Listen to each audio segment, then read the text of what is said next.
Terjadi di Papua itu bukan semata-mata karena orang Papua tidak bersyukur atas apa yang diberikan oleh Indonesia atau apa namanya integrasinya gagal atau namanya tidak mampu mengelola sumber daya sendiri gitu.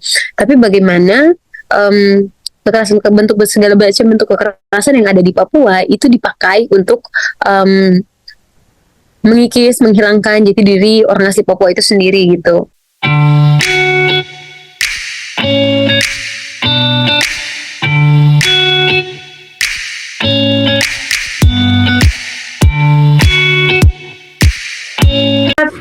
Malam, selamat pagi, selamat siang, dimanapun teman-teman pendengar berada.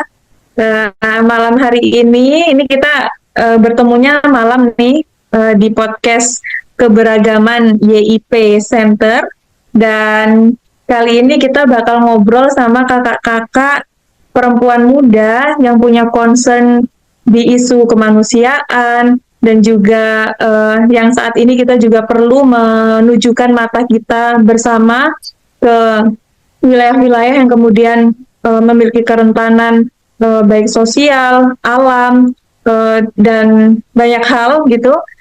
Teman-teman kita, aku langsung aja sapa nih sambil nanti kita kenalan lebih lanjut.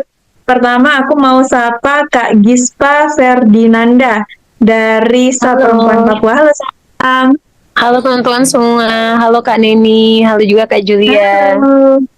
Iya, dan selanjutnya aku juga mau sapa Kak Julia Opki dari SPAM, Solidaritas Peduli Alam dan Manusia. Halo, selamat malam. Aku pribadi senang banget bisa punya kesempatan ngobrol sama kakak-kakak perempuan hebat. Dan nantinya aku juga ingin eksplor gitu ya pengalaman kakak-kakak selama ini bekerja di isu masing-masing. Isunya apa aja, nanti kita akan berbincang lebih lanjut. Perkenalkan juga, saya Neni, fasilitator YIPC yang sekarang juga bekerja di salah satu LSM, bergerak di Perempuan Perdamaian Keamanan, Aman Indonesia. Oke, nah mungkin kita sambil ini ya, mengenal lebih dulu nih aktivitas, terus juga sebenarnya di lembaga masing-masing tuh fokusnya apa. Aku ingin dengar dulu dari Kak Gispa nih, boleh nggak diceritain tentang kakak gitu ya, mungkin sekarang lagi berkegiatan di mana atau lagi bersekolah di mana, berkuliah di mana, terus aktivitasnya sekarang ngapain nih kesibukannya? Silakan. Iya, thank you ya Kak Neni. Teman-teman semua, aku Gispa, bisa dipanggil GG ya. Aku sekarang lagi sibuk-sibuknya aku punya platform sebuah ruang aman, namanya Seperempuan Papua. Jadi tidak hanya ruang aman, tapi juga dapat pengembangan kapasitas. Platform itu udah ada dari 2016, tapi kemudian baru established itu tahun 2020 pada waktu pandemi. Kami mencari ruang-ruang untuk teman-teman perempuan yang kemudian terdampak um, dari pandemi gitu, karena waktu pandemi itu sebenarnya nggak hanya kesehatan fisik kita gitu, tapi kesehatan mental kita sebagai perempuan Papua itu juga terdampak gitu. Aku juga bergerak dekat dengan isu-isu seperti penentuan nasib sendiri, kemudian isu-isu militerisasi dan isu-isu seperti pengungsi di tanah Papua. Kemudian yang paling the recent one adalah isu tentang pangan atau ketahanan pangan di tanah Papua gitu. Karena sebagai perempuan, terutama perempuan Papua ya, aku merasa kalau tanggung jawab sebagai perempuan Papua itu gede banget, karena hari ini banyak banget proyek nasional di Papua, dan itu bikin kami sebagai orang Papua kehilangan makanan kami gitu. Nah, kalau kita kehilangan makanan, kita sudah nggak bisa lagi mencari cara untuk mempreservasi budaya kita gitu. Jadi aku pikir emang penting banget untuk berbicara soal hal-hal kecil yang sebenarnya nggak orang pikirin, tapi punya dampak yang sangat-sangat besar kepada teman-teman perempuan Papua gitu. Hal-hal seperti misalnya period poverty, baru bulan Juli ini juga kita bakal, aku dan teman-teman seperempuan Papua bakal bikin sebuah workshop untuk teman-teman yang apa namanya, teman-teman perempuan Papua yang berkuliah di Jogja, ya, karena aku domisili di Jogja. Teman-teman perempuan Papua yang berkuliah di Jogja yang mengalami tindakan diskriminasi dan rasisme. um, Outputnya rencana akan ada buku yang dikeluarkan gitu ya. Nah, kita berupaya untuk melakukan pencatatan-pencatatan untuk merawat kembali ingatan-ingatan tentang peristiwa-peristiwa yang terjadi kepada perempuan-perempuan Papua gitu. Karena menurut aku penting banget untuk mencatat cerita-cerita, karena ketika kita udah bisa mencatat cerita, kita bisa lihat lagi nih, oh ya, perempuan Papua pada masa ini di titik ini, apa yang terjadi sama mereka dan cerita-cerita mereka itu kayak gimana gitu. Makanya pencatatan, pengarsipan, tindakan-tindakan untuk merawat ingatan itu menurut aku sangat penting. Itu sih Kak. Wah, thank you banget. Aku langsung membayangkan gimana Kak Gispa dengan keresahannya itu membangun nggak hanya kesadaran untuk teman-teman yang berasal dari tanah yang sama gitu, dari provinsi yang sama, tapi juga bagi kita gitu, dan sesama perempuan kita juga nanti akan dengar lebih lanjut keresahan seorang perempuan muda yang juga punya apa calling gitu ya untuk banyak isu lainnya berkaitan dengan keamanan manusia dan juga keamanan perempuan gitu dari apa konteks Papua.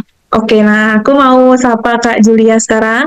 Kak Julia sekarang lagi sibuk di mana, dan boleh juga cerita tentang apa yang Kakak kerjakan gitu. Silahkan Kak.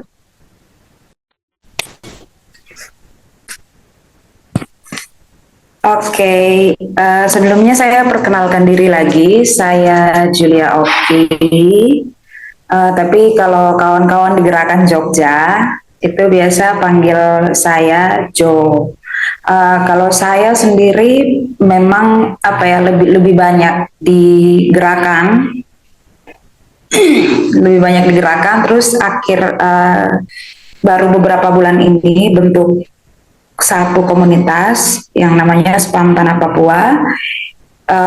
Itu uh, sebenarnya lahir dari bagaimana kita melihat situasi Papua yang sebenarnya sedang sangat gawat, sangat kritis sekali, tapi kemudian tidak banyak yang menyuarakan itu begitu. Ada banyak solidaritas tentang persoalan di Palestina, tetapi bahkan untuk persoalan yang paling dekat bahkan berada di dalam negara Indonesia sendiri saja tidak, atau bahkan dari pengalaman-pengalaman banyak sekali yang kemudian dibungkam, direpresi terkait dengan isu-isu tentang persoalan Papua. Nah, kalau Spam Tanah Papua ini sendiri sebenarnya komunitasnya itu dibentuk untuk kita lebih care terkait dengan bagaimana melihat isu Papua, apalagi ini komunitasnya tidak hanya untuk anak-anak Papua, tetapi ini terbuka secara umum begitu. Jadi kawan-kawan dari berbagai daerah yang peduli, yang ingin bersuara untuk Papua, kemudian ada wadah yang kita bentuk seperti itu. Terus kalau aktivitas terakhir ini kita dari Spam Tanah Papua ada bikin pameran dengan di salah satu tempat di Jogja, itu mengangkat tentang isu Papua. Ada seniman-seniman yang kemudian menyumbangkan lukisan mereka yang itu tema khususnya bercerita tentang persoalan Papua melalui karya-karya seninya mereka begitu. Tapi sayangnya updatean terakhirnya itu kita agak kesulitan untuk melangsungkan pameran di situ karena ada tendensi teror yang dilakukan sama pihak terhadap itu, ada tendensi teror di situ, padahal kita pamerannya ini baru tanggal 10 pembukaan, tapi kemudian jelang sehari sesudah pembukaan itu kemudian didatangi dan diteror itu pemilik tempatnya begitu. Nah, terus Kalau saya sendiri memang saya tidak kuliah, tapi lebih banyak belajar di gerakan kawan-kawan komunitas-komunitas yang ada di Jogja gitu. Terus sering terlibat juga di IWD, em, ada gabung di salah satu organisasi politik perempuan itu Siempre. Dan kalau kalau kerjaan saya sudah sekitar setahun ini saya gabung, saya membantu di media di Papua Jurnal seperti itu. Wah, aku tuh miss banget sama teman-teman yang nggak hanya di satu kaki, tapi di banyak kaki dan itu berjalan menggerakkan orang juga bersama-sama. Nah, aku dengan segala energi, keresahan kakak, ingin juga sebenarnya sebagai apa namanya teman baru gitu ya, mendengar pengalaman apa yang membuat kakak itu melihat, oh saya harus bergerak gitu. Jadi eh, mungkin boleh bercerita ke kita gitu ya, kenapa sih kakak itu mau bergerak di isu yang sekarang kakak geluti begitu, dan kenapa kakak eh, istilahnya itu apa ya, punya calling gitu ya, punya calling untuk menyuarakan isu-isu ini gitu. Mungkin apa aha momennya kakak apa, ini ya, aha momen untuk kakak bergerak gitu. Ke siapa nih? Boleh ke Kak Julia. Kalau kalau saya sendiri terkait dengan persoalan Papua itu sebenarnya ketika saya di Papua saya tidak tahu sama sekali bahwa di Papua itu ada banyak persoalan gitu. Karena mungkin latar belakang keluarga saya itu yang dulunya memang pejabat dan itu kemana-mana harus ada ajudan dari polisi sama tentara begitu. Jadi memang tidak ada ruang sama sekali untuk mengetahui persoalan Papua. Begitu sampai ke Jogja, ketemu dengan kawan-kawan gerakan di Jogja, eh, terlebih khusus organisasi politik mahasiswa di Jogja itu AMP, Aliansi Mahasiswa Papua, itu baru kemudian pelan-pelan tahu sejarahnya, sejarah Papua itu seperti apa, tahu persoalan Papua kayak gimana. Apalagi kan ya kalau dilihat dari perkembangan semakin ke sini itu kan Papua ini di mana-mana sedang terancam gitu. Misalkan kasus pengungsian di 7 kabupaten itu yang update tahun terakhir itu sekitar 600.000 warga yang mengungsi dan 700 diantaranya meninggal. 700 diantaranya meninggal dan itu sama sekali tidak ditangani serius oleh pemerintah di daerahnya maupun itu tidak menjadi hal yang booming di Indonesia begitu karena media pun di Papua terkesan ada beberapa media yang bisa menyuarakan terkait fakta kejadian di sana, tapi kemudian tertutup dengan banyak sekali media siluman yang dibuat sama negara begitu. Akhirnya biar kabarnya ada, tapi itu masih menjadi simpang siur entah benar atau tidak. Seperti itu. Iya, ini cukup buat aku juga mengagetkan banget karena jumlahnya itu ratusan ribu, 600.000 ya Kak. Update terakhir yang dan ini misalnya kayak sebaran wilayah di manakah apa namanya saudara-saudara kita kemudian menjadi pengungsi internal itu juga nggak tersebar, informasi nggak tersebar sampai kita gitu. Bahkan yang kita di sini misalnya di Jakarta, aku juga bekerja di isu perempuan, perdamaian dan keamanan untuk mengakses informasi yang real begitu ya tentang kondisi teman-teman di Papua itu juga nggak banyak gitu sumber yang bisa kita akses kalau kita nggak punya rekan-rekan yang mengadvokasi isu ini gitu. Dan aku sangat amazed dengan teman-teman yang juga fokus di isu keamanan dan perdamaian kayak gini. Oke, thank you Kak Julia. Itu yang callingnya ternyata kesadarannya itu ketika berjumpa dengan teman-teman gerakan di Jogja. Dan ini juga mungkin permasalahan gitu yang sekarang dihadapi oleh anak muda. Nah, kalau tadi aku sebut itu ahistoris gitu ya. Jadi nggak mengerti konteks sejarah atau peristiwa dan perkembangan politik, sosial di wilayahnya gitu. Kemudian harus berpindah dulu ke luar wilayah dan berjumpa dengan teman-teman yang mengamati dari jauh gitu. Itu sekarang juga mungkin jadi permasalahan yang dihadapi generasi muda juga gitu. Ahistoris tadi. Oke. Kalau dari Kak Gispa, apa Kak aha momen Kakak mau bergerak gitu ya, menyuarakan hak-hak perempuan, terus tadi juga ngomongin tentang isu keamanan. Mungkin dari pengalaman Kakak boleh diceritakan. Oh iya Kak, baik.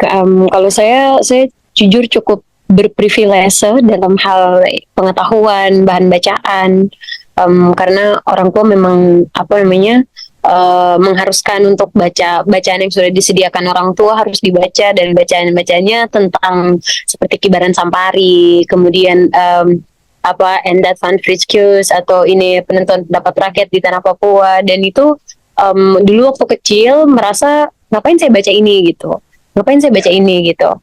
Tapi kemudian apa ketika berpikir semakin kesini saya sadar gitu kalau oh iya ini salah satu bentuk privilege yang memang bisa saya akses,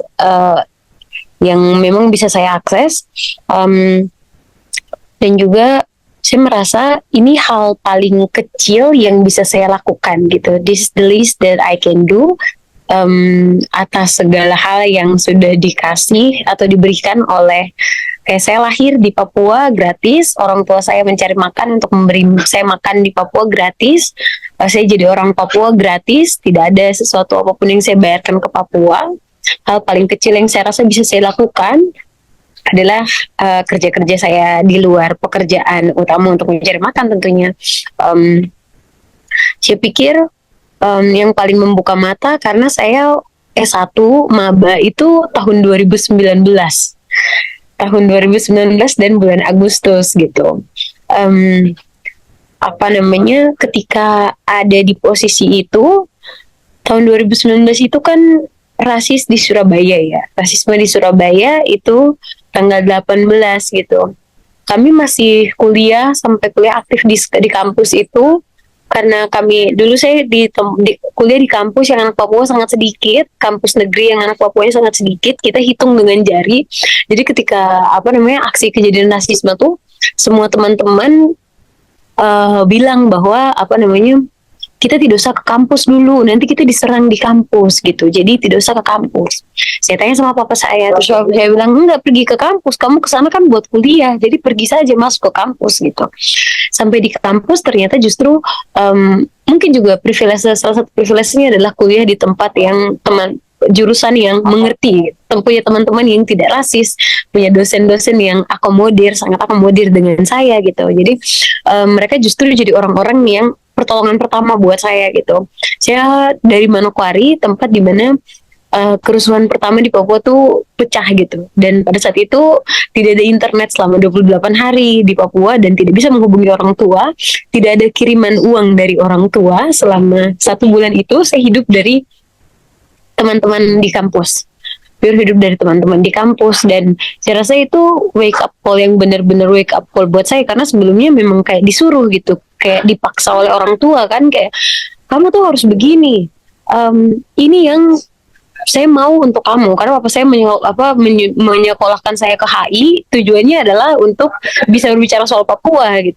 Tapi dulu kan karena mikirnya kayak enggak, kayak masih dianggapnya main-main gitu, tapi ketika sudah melihat langsung, lihat mata, baca lebih banyak tentang hal-hal yang menjadi fakta, kemudian saya jadi lebih sadar gitu. Saya jadi lebih sadar kalau oh ya ini memang tidak bisa hanya sekedar disuruh orang tua saja gitu. Itu benar-benar wake up call.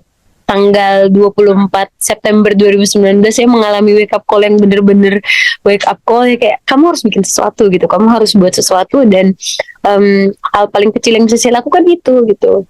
Makanya sampai sekarang hal-hal yang saya lakukan pasti berkaitan dengan trauma gitu, trauma mendalam, terutama tentang trauma perempuan Papua gitu. Karena kadang ketika membicarakan trauma orang Papua hanya berbicara sampai kepada orang Papua saja gitu, tapi tidak ada unsur gender atau interseksionalitas gender di dalam itu gitu. Padahal ketika perempuan hidup dalam trauma berkepanjangan itu, tatanan masyarakat yang bergantung sama perempuan, karena kalau nggak ada perempuan tatanan masyarakat itu mati, ya. Tatanan masyarakat itu mati, tidak bisa berjalan dengan baik gitu. Perempuan ketika hidup dalam trauma sebesar itu, trauma rasisme, trauma diskriminasi, trauma militerisme yang terjadi di lingkungan sekitarnya dia, masyarakat akan hancur. Masyarakat akan hancur. Resiliensi masyarakat pelan-pelan akan mati atau tergantikan dengan nilai-nilai baru gitu. Dan kita orang Papua tidak mau itu gitu. Yang kita mau adalah masyarakat tetap resilience, masyarakat tetap mau untuk melawan gitu. Tapi bagaimana mau melawan ketika daya juang itu dimatikan gitu, sedangkan daya juang itu hadir dari perempuan. Ini selalu menjadi concern saya tentang bagaimana perempuan sebagai tonggak utama, pemegang tatanan masyarakat. Kalau perempuannya mati, kalau perempuannya tidak sehat, kalau mental perempuannya tidak baik, mentalnya masih terjajah, tetap tatanan masyarakat itu akan hancur gitu. Sama halnya seperti yang tadi saya bilang, kalau makanan habis, perempuan tidak memasak, kita tidak bisa makan, dan masyarakat kita akan mati gitu, anak-anak kita akan mati gitu. Jadi sebagai perempuan jelas berat gitu ya, karena kita mengidentifikasi diri sebagai kita mengidentifikasi diri sebagai seorang Papua, seorang perempuan, tapi yang ketiganya adalah sebagai seorang perempuan Papua. Layering dalam permasalahan perempuan Papua hari ini itu yang menurut saya kurang untuk dibahas gitu. Makanya penting buat saya untuk kita harus bahas layernya gitu.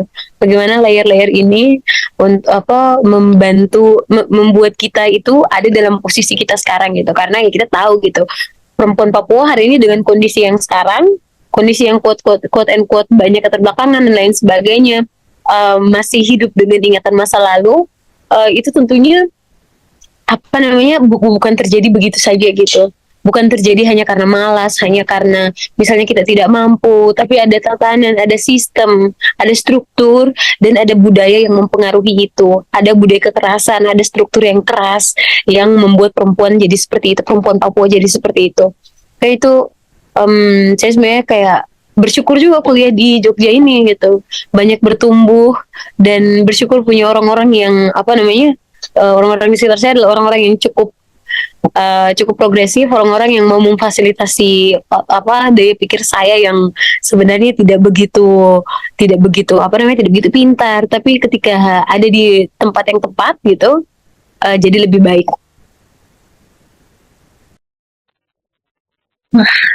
Iya, aku menangkap begitu ya bagaimana kemudian keresahan ini teman-teman suarakan, dan tadi teman-teman ada irisan yang sama, memiliki privilege baik pengetahuan maupun privilege dukungan dari orang tua, namun kemudian membawa privilege ini ke ranah yang lebih konkret gitu untuk membuat perubahan, bahwa ini nggak bisa nih didiamkan begitu aja, ini harus melakukan sesuatu. Apalagi tadi ya teman-teman juga mengalami pengalaman langsung gitu, pengalaman diskriminasi, terus bagaimana kemudian mengalami ketidakamanan, dan itu mendorong teman-teman untuk bergerak. Mungkin ini juga banyak dirasakan oleh teman-teman perempuan lainnya, tapi masih belum punya modalitas yang besar atau dukungan yang besar, baik dari diri sendiri, dorongan diri sendiri, ataupun dari support system mereka untuk bergerak yang sama. Nah, mungkin aku juga ingin tanya gitu ya ke teman-teman, karena tadi banyak banget dan aku ikut merasakan keresahannya gitu. Tapi aku tuh dari orang yang jauh gitu, masih merasa jauh dari sebenarnya apa sih yang terjadi di Papua sekarang itu gitu. Mungkin teman-teman mau mengeksplor lagi hal yang genting banget ini, teman-teman harus semuanya itu paham bahwa kondisi Papua sekarang nggak baik-baik aja. Yang teman-teman ingin sampaikan gitu,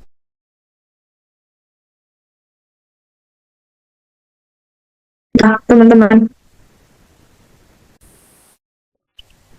Dari aku ya Kak, atau gimana? Iya, dari Kak Gispa silahkan. Oke.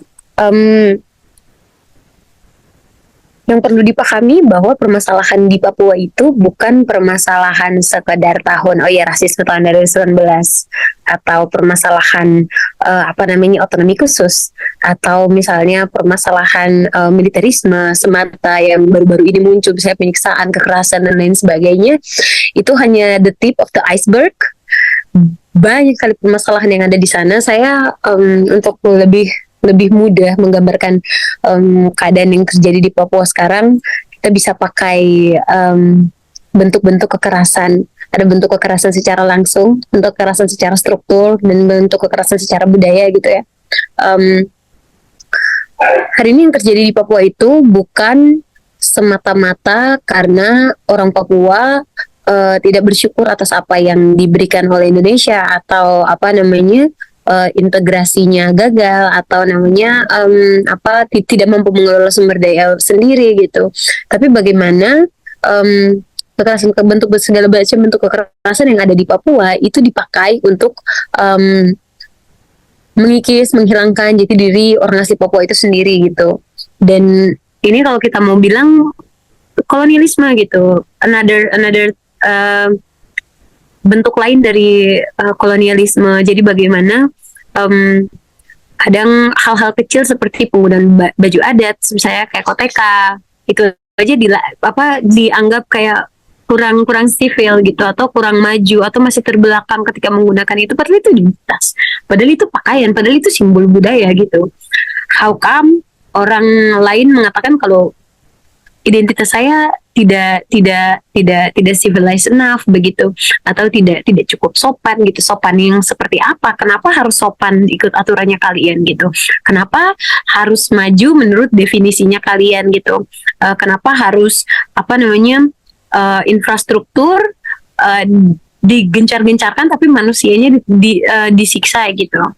Permasalahan di Papua itu sekompleks kayak benang kusut, tapi ya semakin dibuka justru semakin kusut gitu.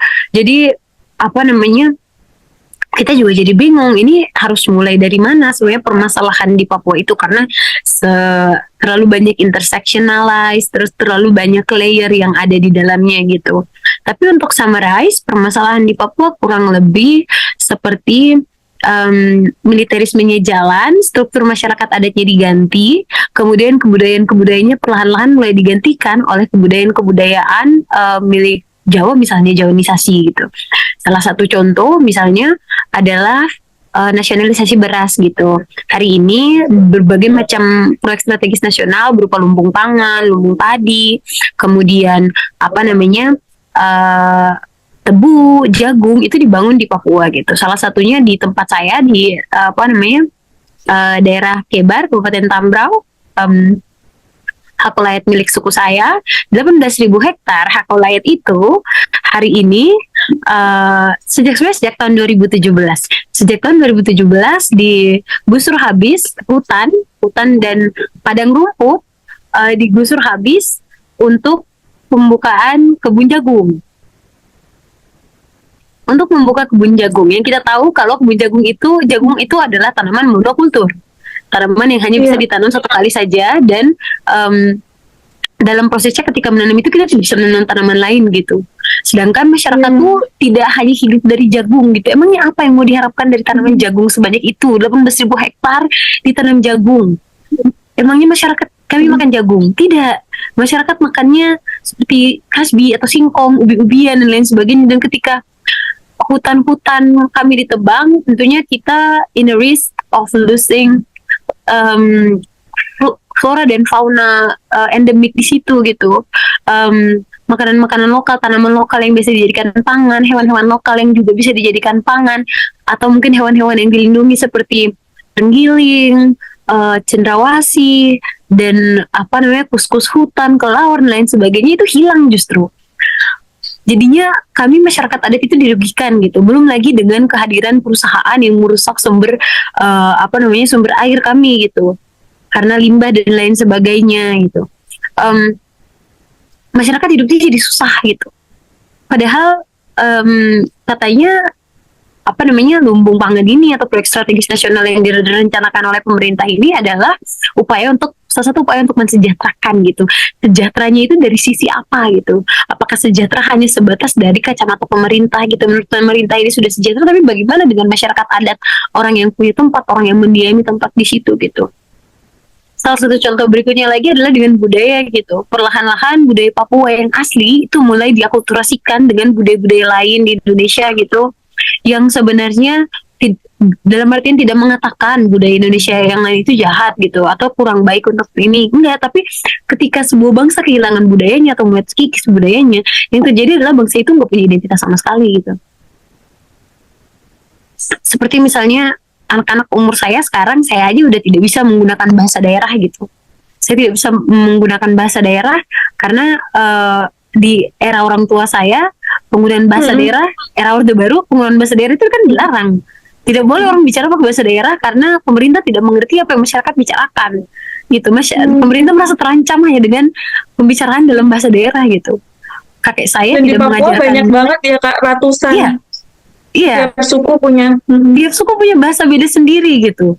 Dalam artian kita kehilangan identitas gitu ketika bahasa saja tidak bisa dibicarakan, bagaimana kita bisa melakukan preservasi budaya gitu. Sedangkan banyak barang-barang budaya yang tidak memiliki padanan katanya dalam bahasa Indonesia gitu, yang hanya memiliki padanan katanya dalam bahasa daerah tersebut gitu. Kita kehilangan. Saya cukup menyesal karena sampai orang tua saya meninggal pun saya tidak tahu bahasa daerah. Dan apa namanya satu kekalahan juga buat saya menurut saya, karena saya meskipun banyak omongnya soal masyarakat adat tapi tidak bisa berbicara bahasa daerah. Saya banyak omongnya soal masyarakat adat tapi saya tidak bisa berbicara bahasa daerah. Saya banyak pakai pakaian adat tapi saya tidak bisa berbicara bahasa daerah gitu. Itu kekalahan saya menurut saya gitu. Dan apa namanya, bayangkan generasi saya saja sudah tidak bisa berbicara bahasanya, apalagi generasi di bawah saya gitu. Jadi identitasnya hilang, sudah budayanya didiskriminasi, terus struktur tatanan masyarakat lokalnya diganti, kemudian mendapatkan kekerasan secara langsung gitu. Dan ini layering gitu. Ini layering dan membentuk apa namanya kelas-kelas baru di tanah Papua sendiri gitu. Seperti misalnya gunung dan pantai. Hari ini kita bicara soal politik gunung dan pantai. Bagaimana orang-orang pantai mendiskriminasi teman-teman yang berasal dari wilayah gunung gitu. Dan ini nyata terjadi gitu. Karena apa? Karena apa namanya sih internalized racism menurut saya gitu. Merasa perlu, oh ya karena saya direndahkan sama orang lain, sama bangsa lain, saya juga bisa merendahkan bangsa saya sendiri gitu. Untuk sebagai coping mechanismnya saya dalam bertahan hidup gitu. And it happens a lot di Papua hari ini gitu. Makanya ya kita bicara soal Papua, kita bicara soal benang warna merah yang kusut yang tidak bisa diurai gitu ya. Sedangkan banyak orang satu-satu menarik bagian-bagian benang gitu, dan benang yang ditarik ini bukan ujungnya gitu. Atau misalnya upaya untuk menarik benang ini bukanlah upaya untuk menguraikan benang gitu, tapi hanya untuk memperindah semata gitu tanpa menyelesaikan permasalahan. Kurang lebih begitu Kak. Thank you Kak Gispa. Tadi menyoroti sebenarnya layering masalahnya itu ada, dan ada sampai misalnya bentuk strukturalnya itu pun ada gitu.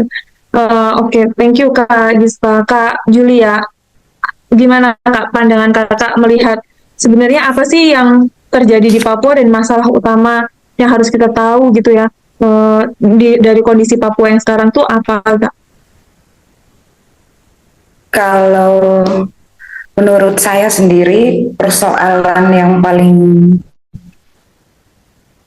parah yang terjadi di Papua itu yang pertama terkait dengan militerisme yang sangat banyak sekali dikirimkan di Papua. Bahkan itu militer yang tidak hanya berseragam begitu. Tapi kata kata salah satu jurnalis April Wayar itu dia mengatakan bahwa Papua mungkin di banyak mata orang terkenal dengan keindahan alamnya, tapi kalau menurut dia Papua adalah negeri 1001 intelijen begitu. Jadi persoalan yang paling parah sekali itu militer itu bahkan di mana-mana di semua aspek pemerintahan, rumah sakit, di sekolah-sekolah, semuanya dipenuhi sama militer begitu. Jadi di lain sisi militer juga melakukan kekerasan fisik yang secara nyata, tetapi di lain sisinya lagi mereka masuk ke semua aspek kehidupan Papua yang itu membuat orang-orang itu tidak memiliki hak paling dasar, hak hidup dan hak merasa aman di atas tanahnya sendiri begitu. Saya tinggal di Jayapura, tapi ketika saya tinggal di sana itu daerah yang tidak ada konflik bersenjata, tetapi situasi yang tercipta di sana itu seakan saya tidak merasa aman begitu, bahkan tinggal di atas tanahnya saya sendiri gitu. Jadi kayak ada ketakutan-ketakutan yang terus dibangun karena banyak sekali kejahatan-kejahatan, operasi militer yang dilakukan dari sudah lebih dari setengah abad. Papua selalu diselesaikan dengan cara kekerasan melalui aparat bersenjata seperti itu. Terus ya memang apa ya, kurang lebih seperti yang tadi Gispa sudah jelaskan, itu sudah saya pikir sudah terperinci sekali. Terus sama sebenarnya mau kebijakan sebagus apa yang berusaha dirancang sama negara, tapi ketika negara Indonesia tidak berani untuk menyelesaikan akar persoalannya, tetap saja itu tidak akan menjadi apa-apa, tidak akan menjadi solusi bagi orang Papua itu sendiri begitu. Akarnya adalah sejarah politik bangsa Papua yang kemudian dimanipulasi oleh Indonesia, Belanda, Amerika dan juga PBB itu sendiri begitu. Jadi ya sampai sekarang mau kebijakan sebagus apapun itu tetap tidak akan berdampak apa-apa begitu. Dan ketika mau dibilang pembangunan infrastruktur, pembangunan jalan, pemekaran daerah otonomi baru, bahkan itu ditentang semua oleh masyarakat Papua. Tetapi kebijakan ini kan tetap dijalankan begitu. Artinya bahwa kebijakan yang berlangsung di Papua itu bukan dari suara rakyat Papua, tetapi dari suara kepentingan orang-orang besar di negara ini seperti itu. Dan saya pikir ada beberapa kasus terkait kekerasan yang dialami oleh perempuan di wilayah konflik yang belum banyak diketahui sama media. Itu saya mau update salah satu kasus di Yahukimo. Kejadiannya bulan Oktober tahun lalu itu ada dua ibu yang diperkosa sampai alat vitalnya itu diiris-iris. Dan yang satu meninggal, kemudian satunya kritis. Tapi itu ditutupi dan tidak banyak yang bersuara begitu. Dan itu kejadiannya itu di wilayah konflik. Nama tempatnya di Suru-Suru. Suru-Suru ini memang wilayah konflik yang itu sering terjadi kontak tembak begitu. Dan si dua ibu ini juga sebenarnya adalah pengungsi begitu. Pengungsi dari daerah lain di Kabupaten Yahukimo yang mengungsi, kemudian mereka ingin mencari makan di kebun, tetapi ya terjadi kasus yang sangat tidak manusiawi seperti itu. Dan sebenarnya kalau dilihat-lihat ketika itu terjadi di wilayah itu kan berarti tidak mungkin bahwa tersangkanya adalah masyarakat sipil, karena yang hanya berani ke daerah-daerah konflik itu pasti yang bersenjata. Sampai sekarang pelakunya belum diketahui, begitu. Bahkan dari pemerintahnya sendiri juga seperti terlihat meredam kasus itu, padahal ini kasus yang sangat tidak manusiawi, begitu. Terus ada satu lagi terkait perempuan itu di wilayah konflik. Iya. Kejadiannya tanggal 8 April 2021, itu ada seorang ibu sama anaknya perempuan, mereka dari distrik, mereka tuh jalan kaki dari distrik, mereka mau ke ibu kota kabupaten, jalannya itu sekitar 6 jaman perjalanan. Sampai di tengah jalan mereka diperkosa sama satu kompi pasukan Maleo.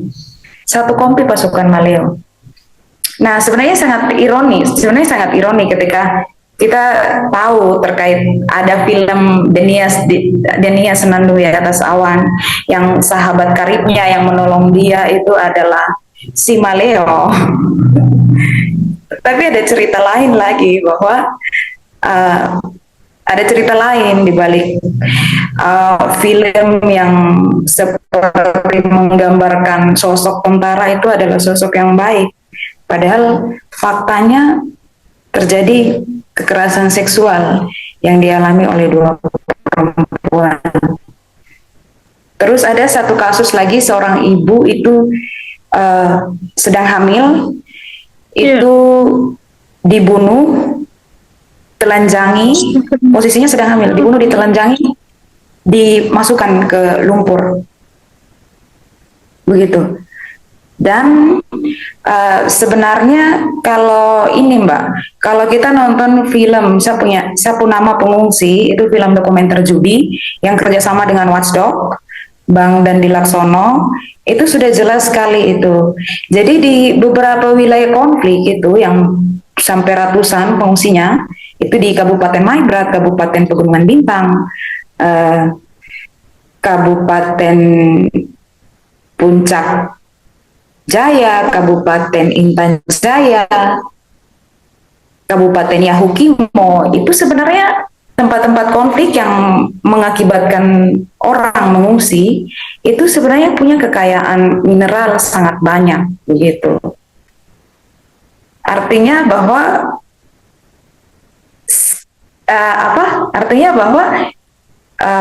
konflik ini kan seperti sengaja mereka menciptakan situasi seperti itu agar orang-orang mengungsi dari situ, dan leluasa lah untuk perusahaan-perusahaan tambang itu masuk untuk bisa beroperasi di sana, begitu. Nah, sebenarnya yang menjadi pertanyaan lagi, ini militer ini bangsat sekali betul di Papua. Militer itu orang-orang yang memang bisnis di Papua itu lebih banyak dilakukan banyak keuntungan yang diambil dari pihak militer, begitu. Jadi gini Mbak, ketika itu terjadi situasi konflik di salah satu wilayah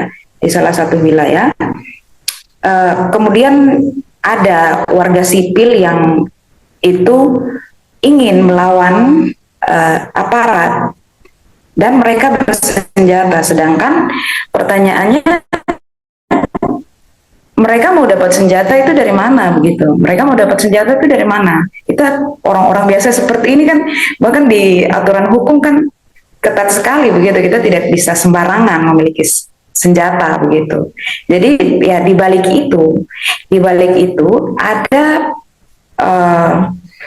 kecurigaan bisnis militer itu, salah satunya dengan jual beli senjata itu, gitu. Jual beli senjata. Nah, itu salah satu kasusnya nih Mbak. Itu tahun berapa itu ada 4 orang yang dimutilasi di Timika. 4 orang yang dimutilasi di Timika. Dari kronologinya itu ternyata mereka mau melakukan transaksi jual beli senjata. Oke. Ini dimensi kekerasan yang dialami perempuan itu terjadi dan itu nggak terungkap dengan jelas gitu ya. Karena misalnya pencatatan kasus-kasus kekerasan ini harusnya terlaporkan, diusut dan diungkap begitu ya. Tapi yang terjadi sebaliknya. Kemudian juga kriminalitas yang lain yang berkaitan dengan konflik. begitu. Kita kan sebenarnya sebenarnya kan kronologis itu ke apa beberapa itu kan kronologisnya tidak jelas saksinya siapa, terus eh, apa penanganan hukumnya seperti apa, dan kasus-kasus itu semuanya terjadi di wilayah konflik begitu. Artinya sebenarnya eh, dan apa ya, dan kalau saya sebagai jurnalis ya itu saya sebenarnya ketika kronologisnya tidak jelas, kita sebenarnya tahu itu di balik Terjadi. orang Papua, kita tahu pelakunya itu berseragam, aparat berseragam. Tapi bagaimana caranya supaya mereka itu bisa mengusut? Kita harus membuat tekanan di media, kita harus bikin pernyataan sikap di media. Iya, wow. Ya, di dunia sejak tahun 2000 itu dunia juga menyadari dan melihat gitu ya bahwa kekerasan seksual dalam konflik itu terjadi dan harus diusut, tapi kenyataannya memang tidak demikian. Sehingga secara internasional itu sudah ada namanya agenda Women, Peace and Security. Tapi penerapannya ke negara-negara dan dalam konteks Indonesia di banyak tempat yang mengalami konflik, post-konflik, bahkan sekarang masih berlangsung begitu konflik bersenjata, ini belum semuanya gitu ya. Kita menjadi kerjaan kita bersama gitu untuk mewujudkan perlindungan terhadap perempuan dan hak keadilan yang harus didapat oleh perempuan begitu, itu menjadi tanggung jawab kita bersama gitu. Ketika sudah ada rekognisi gitu dari internasional dan Indonesia punya kebijakannya loh perlindungan perempuan dalam konflik sosial. Nah, tapi justru oknum negara, let's say itu pelakunya. Nah, ini harus menjadi perhatian bagi kita semua masyarakat sipil untuk tadi all eyes on Papua gitu, all eyes on bagaimana kondisi perempuan Papua, masyarakat Papua. Oke. Wow, aku benar-benar tadi ya benar-benar rasanya tuh berkoyak gitu ya hatinya dengan cerita nggak manusiawi tadi itu. Nah, mungkin ini berkelindan gitu dengan upaya yang lagi dilakukan teman-teman di Sa Perempuan Papua yang ingin mendorongkan memorialisasi pencatatan pengalaman perempuan. Oke, nah aku ingin masuk ke bagaimana kemudian teman-teman sebagai perempuan muda memaksimalkan peran kalian sebagai anak muda untuk membuat perubahan, untuk mewujudkan harapan teman-teman untuk Papua yang aman, untuk Papua yang gimana kondusif gitu untuk semua orang datang ke sana untuk tinggal di sana gitu. Mungkin ini sih apa upaya gitu ya yang bisa dilakukan anak muda khususnya perempuan muda juga untuk membuat solusi, membuat perubahan untuk konteks Papua, teman-teman. Oke, karena ini thank you. Aku pikir yang bisa kita lakukan paling kecil yaitu solidaritas gitu. The least we can do adalah bersolidaritas, ikut membicarakan, terus menerus dibicarakan gitu, karena sesuatu kalau nggak dibicarakan basi gitu kan ya. Jadi harus terus dibicarakan, karena sejujurnya isu tentang Papua itu bukan isu yang akan selesai kayak uap gitu aja. Kita nggak mau itu, kita mau isunya terus mendidih, terus ada gitu. Jadi makanya ruang-ruang untuk membicarakan isu-isu tentang Papua, membicarakan tentang apapun yang ada di Papua itu harus dipakai semaksimal mungkin gitu. salah satu contoh paling sederhana adalah ketika bercerita dengan orang-orang di sekitar kita, gitu, terus mengingatkan bahwa yang terjadi di sekitar kita adalah hal-hal yang nyata dan terjadi gitu. Kita ketika bicara soal genosida, kita pasti genosida gitu. Wah, pemikirannya adalah ke Rwanda atau 1994 gitu, atau tidak ke genosida orang Yahudi di Eropa yang dilakukan oleh Nazi, atau enggak genosida yang dilakukan oleh Israel terhadap Palestina gitu. Tapi di Papua juga terjadi genosida gitu. Di Papua juga terjadi kekerasan yang masif, yang besar-besaran, skala yang sangat besar gitu. Dan cukup meninggalkan bekas dan luka yang sangat dalam gitu bagi orang-orangnya gitu. Makanya harus terus dibicarakan gitu. Aku sendiri selain membicarakannya terus-menerus, aku berusaha untuk menyiapkan atau membuat sources. Jadi sumber daya, misalnya bacaan, aku kumpulkan bacaan, berita-berita gitu. Menurut aku itu sangat penting gitu, karena ketika ada berita soal Papua, berita itu cenderung mati. Jadi kayak 1 hari 2 hari dia hidup, itu habis selanjutnya mati gitu. Apalagi dengan perputaran berita di media online gitu ya. Aku mengusahakan untuk mengumpulkan yang namanya sources tentang perempuan Papua gitu. Karena resources tentang Papua saja itu sedikit ya, apalagi tentang perempuan Papua gitu. Perempuan Papua yang hidup dalam konflik apalagi gitu ya. Yang menurut aku jadi permasalahan paling besar adalah orang ketika membicarakan tentang Papua, orang takut bahwa dirinya akan diserang gitu, akan mendapatkan diskriminasi gitu, akan mendapatkan tindakan represif dari orang-orang di sekitarnya atau aparat dan lain sebagainya, diskriminasi dan lain sebagainya. Tapi sejujurnya tindakan-tindakan itu harusnya adalah tindakan-tindakan yang membuat kita lebih sadar gitu. Kalau gitu, aku ngomongin soal Papua, aku yang bukan orang Papua ngomongin soal Papua aja ditindas. Apalagi orang Papua yang bicara soal Papua, atau orang Papua yang memang tinggal di Papua dan ditindas gitu. Aku kadang merasa iri bagaimana orang bisa secepat itu gitu bersimpati dengan permasalahan-permasalahan yang terjadi di luar negeri gitu. Bukannya aku mau bilang permasalahan Palestina misalnya tidak berat, atau permasalahan Papua harusnya lebih sering dibicarakan. Tapi menurut aku memang permasalahan tentang Papua harusnya lebih sering dibicarakan gitu, karena sedekat itu di mata kita gitu. Tapi kita kadang bisa lihat sendiri gitu. Aku perlu waktu selama itu, apalagi kalau kita bicara soal All Eyes on Papua, kampanye tentang All Eyes on Papua, kampanye tentang suku yang sedang memperjuangkan hak ulayatnya atau tanah adatnya, itu kampanye yang dilakukan suku Ayu itu sudah dari tahun 2014. Kampanye online-nya sudah dari tahun 2019, dilakukan oleh Pusaka Bentala Rakyat. Tapi baru 2024 orang memperhatikan kampanye-kampanye itu gitu. Selama itu dan aku rasa ini jadi kejadian di mana aku ngecek lagi gitu. Jadi gini, isu-isu yang kayak gini yang sebenarnya orang sulit bersimpati gitu. Kayak kenapa orang-orang di Indonesia sulit banget bersimpati dengan apa yang terjadi di Papua? Kenapa isu pembunuhan, isu pengungsi gitu, isu tindakan represif gitu, itu tidak mendapatkan perhatian yang cukup baik di media Indonesia gitu.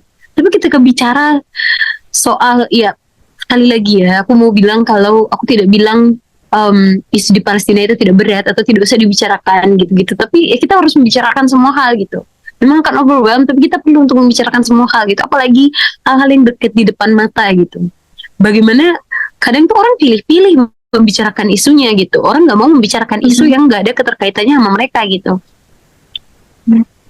Kayak misalnya orang-orang di Papua, kebanyakan orang yang berbicara tentang isu di Papua adalah orang-orang yang misalnya sudah turun ke sana, tahu sedikit fakta dari sana, atau orang-orang yang mendengar cerita gitu. Tapi ketika mengajak mengajak misalnya quote orang Indonesia untuk bersolidaritas dengan apa yang dialami teman-teman Papua atau kami di Papua hari ini itu sangat-sangat sulit, sangat sulit. Kejadian, jangankan untuk kejadian sebesar pengungsi, jutaan orang yang mengungsi dari rumahnya ya, hal-hal kecil seperti mendapatkan tindakan rasisme di media sosial susah sekali mengajak orang bersolidaritas gitu untuk teman-teman Papua gitu. Dan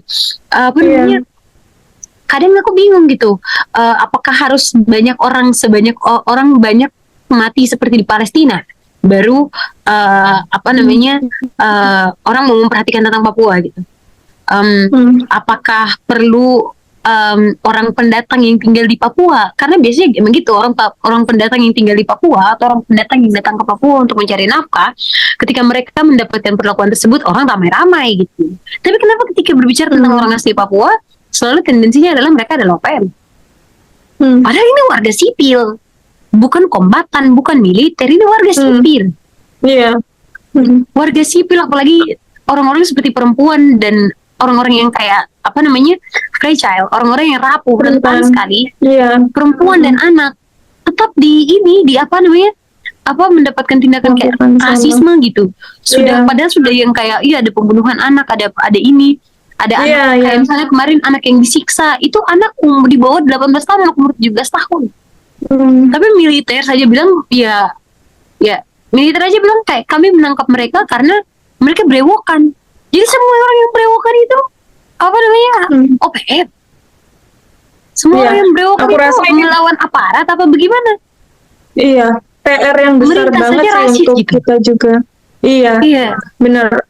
Aku setuju dengan Kak Gispa untuk menyuarakan terus gitu, karena untuk menyadarkan masyarakat dan untuk membuat perubahan itu nggak bisa kayak kita rame. Sekarang ini lagi rame nih, meningkat karena banyak yang ngomongin dan mungkin di media sosial muncul gerakan. Tapi itu nggak bisa cuman itu doang kan, dan itu harus banyak hal yang diudar. Termasuk aku juga nih, aku harus mendekatkan diri ke teman-teman untuk mendengar secara langsung. Aku harus mendukung juga teman-teman yang punya inisiatif memorialisasi, mengumpulkan cerita-cerita perempuan. Itu harus terjun ke situ. Oke. Kak Gispa, thank you pemikirannya untuk sebenarnya orang muda itu bisa melakukan apa sih gitu, dan khususnya perempuan muda gitu bisa melakukan apa. Aku mau dengar Kak Julia, apa yang bisa dilakukan orang muda? Kalau dari saya sendiri, saya pikir ya itu dimulai dari lingkup yang terdekat saja. Dimulai dari lingkup terdekat, bagaimana kita orang Papua itu kan juga memang tidak semua ya yang peka terkait dengan persoalan pelanggaran HAM di Papua begitu Mbak. Karena kasus pembunuhan, penganiayaan itu sudah jadi makanan sehari-hari yang dilihat. Papua jadinya tuh kayak sudah jadi biasa saja begitu, sampai mungkin nanti ada saudaranya mereka yang meninggal, barulah kemudian mereka mulai sadar terkait situasi Papua sebenarnya seperti ini begitu. Makanya kalau dari kita spam Tanah Papua itu tiap minggunya kita biasa bikin nongkrong keren itu memang salah satu hal yang paling yang dibangun sama negara adalah menghilangkan identitas kita, menghilangkan identitas suku-suku yang ada di Papua. Ketika kita tidak tahu kita punya identitas, kita manusia, tapi manusia yang kosong, gitu. Manusia yang tidak punya jati diri. Nah, jadi di dalam noken itu biasanya bahas hal-hal yang dekat dengan kawan-kawan begitu. Misalkan di Jogja kan kita nokenya biasa per asrama tuh. Jadi misalkan kita ke asrama dari Kabupaten Paniai, kita ke asrama Kabupaten Paniai, kita akan ngobrol santai, kita akan ditanamkan oleh orang tua bagaimana filosofi hidup dari suku Me itu seperti apa. Nah, sebenarnya yang menjadi persoalan itu kita harus ada persatuan dari dalam kita orang Papua sendiri dulu untuk sadar begitu. Tapi kan kemudian ya itu ada istilah Gunung Pante, ada pemekaran DOB, itu kan semakin memisah-misahkan kita orang Papua begitu. Jadi dengan adanya kita saling mengetahui identitas budaya dari uh, berbagai teman-teman kita, artinya itu kita semakin merebut identitas kita yang berusaha banyak sekali instrumen begitu yang perlu untuk kita bangun, yang perlu untuk kita selamatkan buat generasi Papua ke depannya begitu. Tetapi ya instrumen-instrumen kalau dilihat kan negara ini dengan berbagai macam produknya itu sudah terlalu parah, dari yang halus, yang paling halus sampai yang paling kasar, itu sudah menjajah orang Papua begitu. Jadi dari segala macam aspek kehidupan orang Papua itu sudah sudah dijajah untuk kepentingan negara begitu. Makanya ya kita juga harus dengan instrumen masing-masing yang kita mampu hidupkan, kita mampu gerakan begitu. Dan salah satunya ya tonggak suatu bangsa ada di kaum muda begitu. Jadi kalau saya ya kita bergerak dari kaum mudanya seperti itu. Dan sebenarnya ini saya mau kasih tahu lagi terkait genosida ya Mbak. Terkait genosida itu ini sudah kasus pengungsian saya sudah dari beberapa kabupaten yang mengungsi saja sudah sekitar 700-an korban yang meninggal, itu yang terdata, belum yang tidak terdata begitu. Bahkan cara aparat mengidentifikasikan anggota TPN PB itu hanya dengan lihat ketika oh ini dia jenggot, oh ini dia gimbal, oh ini pakai bintang kejora pasti TPN PB. Itu kan pasti lebih banyak lagi jumlah korban yang dibunuh begitu. Tapi tidak hanya itu genosida yang terjadi di Papua begitu.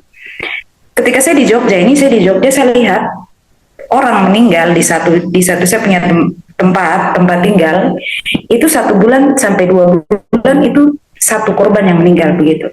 Tapi terakhir kali di 2019 saya ke Papua, tiap hari itu ada sekitar 3 sampai 5 mobil ambulans itu pulang antar jenazah begitu.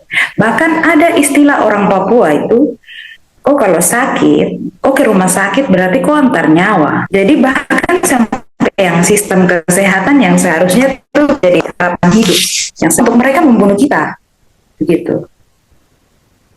Terus ini ada satu kasus di Kabupaten Paniai baru bulan kemarin itu, rumah sakit umum diduduki sama aparat militer. Orang-orang pasien yang sakit sekarat itu diusir semua. Begitu. Tapi ya itu banyak instrumen dan kawan-kawan Papua yang sudah banyak sekali bergerak. Ada gerakan literasi di sana, mereka ada buka lapak baca di berbagai kota, ada organisasi politik mahasiswa di sini, ada kawan-kawan Indonesia juga yang solidaritas walaupun sedikit, tetapi kawan-kawan Indonesia seperti sejarah negara yang terjadi pastinya ada orang-orang yang dari negara yang menjajah itu pasti ada hati nuraninya untuk membantu seperti itu. Sama halnya seperti yang kita alami, ada kawan-kawan Indonesia juga. Kalau ada di Papua kita tetap sama-sama begitu menyuarakan. Dan sebenarnya saya mau tahu bahwa yang sumber daya alamnya yang sangat mau dirampas sama negara, akhirnya masyarakatnya harus menjadi korban begitu. Dan di Intan Jaya, Blok Wabu, kasus kriminalisasi Haris Fathia, Blok Wabu, Intan Jaya, di baliknya itu ada kepentingan sekitar 7 sampai 10 jenderal. Di balik itu data-datanya dari teman-teman mahasiswa Intan Jaya sendiri. Nah, teman-teman, thank you banget teman-teman juga udah memberikan eh, gimana gambaran gitu ya, gimana orang muda itu bisa mengambil peran gitu. Dan aku rasa dialog ini tuh nggak boleh berhenti hanya di ruang ini aja, di podcast ini. Tapi tadi kalau ada noken antar asrama mahasiswa, kita adakan noken antar wilayah, antar kota, teman-teman juga ya semuanya bisa mendengar gitu bagaimana kemudian kekayaan budaya dan kondisi yang terjadi di Papua itu dibicarakan yuk menjadi ini apa topik untuk anak-anak muda gitu. Jadi memperbesar exchange gitu di antara anak muda itu penting banget, dan aku dengan semangat yang sangat terbuka, ide hati yang terbuka, aku pingin banget kenal teman-teman, pingin lebih banyak komunikasi dengan teman-teman juga. YIPC pun pasti terbuka untuk membuka ruang-ruang seperti ini gitu, membicarakan isu-isu keamanan yang terjadi gitu di Indonesia. Teman-teman, waktunya udah nggak terasa, kita lebih dari 1 jam, dan aku juga ngobrol sama teman-teman nggak mau berhenti sebenarnya gitu. Mungkin yang terakhir untuk menutup, dan note untuk ke Kanisa di sana, kita adakan diskusi lagi ya nanti gitu. Aku pingin mungkin ini ya, closing statement dari teman-teman. Bisa call to action, bisa apapun, aku boleh dengar dari teman-teman closing statement teman-teman untuk obrolan kita malam hari ini. Silakan, Kak Gis. Iya, untuk teman-teman semua yang mendengarkan podcast ini, tentunya terima kasih sudah mau mendengarkan. Terima kasih sudah mau mendengarkan. Saya mau ajak teman-teman semua untuk bicarakan. Kita bicarakan, kita cari tahu lagi informasinya lebih banyak. Teman-teman kalau misalnya perlu bahan bacaan, silahkan dicari. Saya tahu bahan bacaan tentang Papua atau berita-berita tentang Papua itu sangat susah. Saya punya akun IG, silahkan. Nanti langsung saya di situ, teman-teman, saya bersedia untuk kasih bahan bacaan dan lain sebagainya tentang apa yang terjadi di Papua. Saya harap teman-teman mau untuk sama-sama bersolidaritas, mau sama-sama untuk mendengarkan, mau sama-sama membicarakan, dan mau sama-sama menagih akuntabilitas pemerintah terhadap permasalahan yang terjadi di Papua hari ini. Karena permasalahan yang terjadi di Papua tidak bisa hanya orang Papua sendiri yang berbicara untuk permasalahan kemanusiaan, hak asasi manusia yang terjadi di Papua. Kita butuh bantuan teman-teman semua untuk berbicara lebih lagi tentang Papua, menyediakan platform-platform yang teman-teman punya untuk membicarakan apa yang terjadi di Papua. Semoga teman-teman dengan ikhlas mau mendengarkan, berbicara, dan mau membantu kami orang Papua yang sedang berjuang untuk orang-orang masyarakat kami, untuk tanah kami. Perjuangan kami tidak akan ada artinya kalau teman-teman tidak mendengarkan dan teman-teman tidak ikut membicarakan. Mari sama-sama kita taruh mata kita taruh telinga kita, taruh mulut kita untuk Papua. All eyes on Papua, all ears on Papua, all mouth on Papua. Terima kasih. Terima kasih banyak Kak Gispa. All eyes on Papua. Kak Julia. Kalau dari saya, sebenarnya ini salah satu bentuk mendukung suara-suara orang Papua. Saya selalu percaya apapun hal kecil yang kita lakukan, tapi itu dengan tulus, pastinya akan menjadi cerita yang akan disimpan. Dan tentunya ketika bicara permasalahan Papua, artinya kita melawan satu dunia. Kita melawan satu dunia karena negara-negara besar itu punya kepentingan dengan kekayaan alam yang ada di Papua, sehingga ya sebenarnya kekuatannya hanya persatuan akar rumput, persatuan solidaritas seluruh rakyat. Kita tidak bisa berharap sama pemerintah karena pemerintah juga akan kerjasama dengan negara-negara besar itu begitu. Dan semoga lebih banyak yang bisa peduli terkait persoalan Papua. Akhir kata, solidaritas tanpa batas, perjuangan sampai menang, hidup seluruh rakyat tertindas.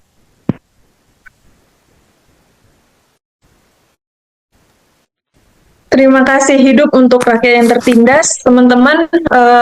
Makasih banget untuk waktunya. Aku sangat berterima kasih juga untuk YIPC sudah memberikan ruang untuk aku ketemu sama teman-teman. Semoga ini bukan perjumpaan yang terakhir karena kita insya Allah bisa berjumpa lagi. Kalau teman-teman ke Jakarta, welcome. Kita boleh jumpa, dan kalau ke Jogja, saya juga boleh diajak untuk ikut noken ya. Nanti dan ngobrol dengan teman-teman sama perempuan Papua dan SPAM juga. Terima kasih banyak untuk waktunya. Sampai jumpa lagi teman-teman semuanya. Makasih ya yang udah Terima kasih teman-teman. podcast. Ya, terima kasih teman-teman.